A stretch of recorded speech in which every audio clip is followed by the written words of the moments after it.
Corduroy by Don Freeman.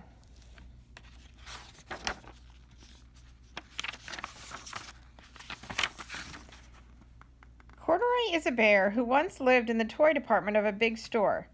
Day after day, he waited with all the other animals and dolls for somebody to come along and take him home. The store was always filled with shoppers buying all sorts of things, but no one ever seemed to want a small bear in green overalls.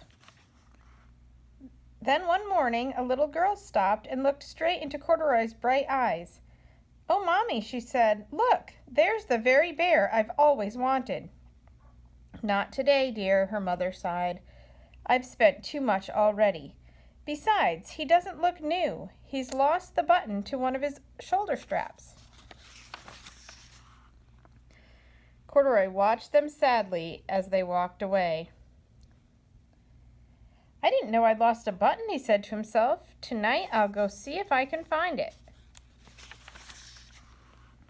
Late that evening, when all the shoppers had gone and the doors were shut and locked, Corduroy climbed carefully down from his shelf and began searching everywhere on the floor for his lost button.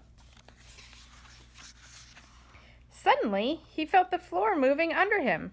Quite by accident, he had stepped onto an escalator, and up he went. Could this be a mountain, he wondered? I think I've always wanted to climb a mountain. He stepped off the escalator as it reached the next floor, and there before his eyes was a most amazing sight. Tables and chairs and lamps and sofas and rows of beds. "This must be a palace," Corduroy gasped. "I guess I've always wanted to live in a palace."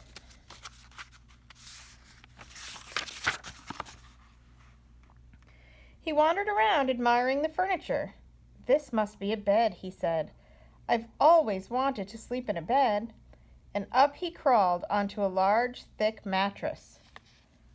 All at once, he saw something small and round.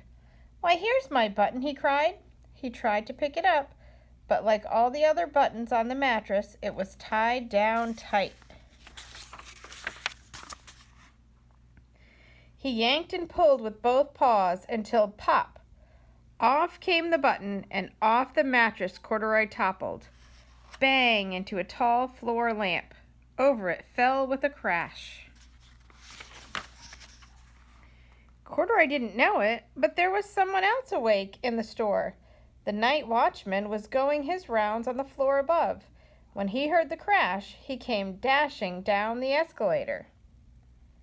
"Now who in the world did that?" he exclaimed. "Somebody must be hiding around here." He flashed his light under and over sofas and beds until he came to the biggest bed of all, and there he saw two fuzzy brown ears sticking up from under the cover. "Hello," he said. "How did you get upstairs?" The watchman tucked Corduroy under his arm and carried him down the escalator and set him on the shelf in the toy department with the other animals and dolls.